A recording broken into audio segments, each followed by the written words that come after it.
Multan test ম্যাচটা আসলে কখনো ভুলবো না। এটা আসলে একটা স্পেশাল টেস্ট ম্যাচ, যেটার আবেগটা আসলে অন্যরকম ছিল। তখনকার থেকে তো এখনকার ক্রিকেট ডিফারেন্ট ডেফিনেটলি। বাট এই টেস্ট সিস্টেমটা একটা ভালো বিষয় ছিল যে আমরা মানে এই টেস্ট সিরিজটাতে আমাদের যে একটা ট্যাগিং ছিল, যে আমরা আমাদের মতো হোম কন্ডিশন বানিয়ে যেত, সেখান থেকে মানে বাংলাদেশ ধরে আসছে। আমার মনে হচ্ছে স্টেটমেন্ট ফ্রম বাংলাদেশিদের সবার কাছে যে বাংলাদেশের টেস্ট ম্যাচ জিততে তাদের হোম কন্ডিশন বানাতে হবে, যে কোনো কন্ডিশন বানিয়ে জিততে হবে। আমরা ভয় পাচ্ছি না ফর শিওর। হ্যাঁ, আমার মনে হয় ওইখান থেকে আমরা বেরোয় আসছি। তো আমরা যখন প্রথম টেস্ট সিরিজ খেলতে আসতে হবে, তখন আমাদের কিন্তু অনেক কথা হয়েছিল। সেখানে কিন্তু বাংলাদেশ খারাপ খেলেনি। আমাদের একদিনে টেস্ট ম্যাচ শেষ করার কথা হয়েছিল, কিন্তু আমরা কিন্তু আমার মনে আছে দুটি টেস্ট মিলে 4 দিন পর্যন্ত আমরা লাস্ট করেছি এবং ভালো খেলেছিলাম। অস্ট্রেলিয়ান ক্রিকেটার আমাদের অনেক প্রশংসা করেছে। আমাদের দলটা এখন অনেক দূরে এসেছে।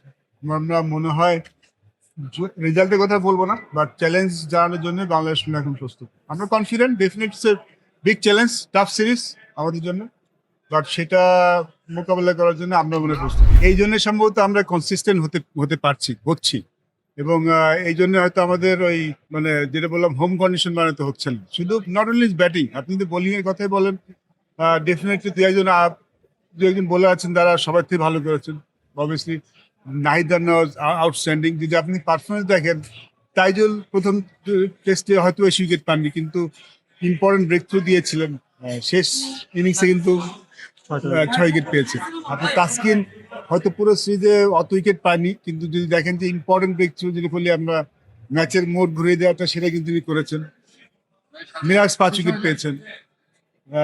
All-round performance. এবং শরীফুল লাস্ট টেস্ট ম্যাচটাতে উইকেট পাননি, কিন্তু তার একটা উইকেট কিন্তু আমরা ম্যাচ জিতে গেছি। ওই সময় উইকেটটা খুব দরকার ছিল। So it's a all round performance from batting, bowling, every format. Definitely আমাদের ওপেনিংটা একটু আমরা যেখানে আর একটু মনোযোগ দিতে হবে।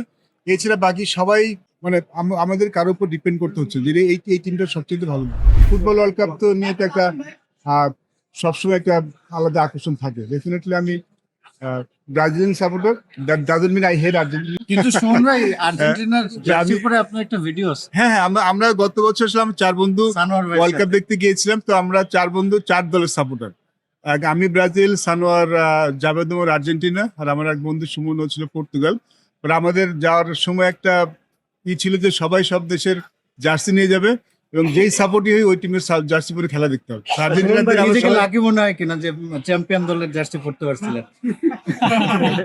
না, আমরা ব্রাজিল তো 5 বার ওয়ার্ল্ড কাপ জিতেছি। কিন্তু দেখুন, সেন্সেশন বলবো, সুপারস্টার বলবো না, আমি বলবো সেন্সেশন। সুপারস্টার হয়ে ওঠার মতো সামর্থ্য আছে। বরাবর এখনই সুপারস্টার বলা ঠিক হবে না। Is sensation in Bangladesh, not in Bangladesh, I think in world cricket. Everyone talking about him, but আমি আমাদের বাকি যারা আছে তাদেরকেও আমি বলবো যে they are also very good. Taskin বলেন, শরীফুল বলেন, আমাদের বাইরে আরো কিছু দুজন ভালো খেলার বসে আছেন, মিরাজ, তাইজুল, সবাই ভালো বলে। তো আলাদা করা খুব মুশকিল।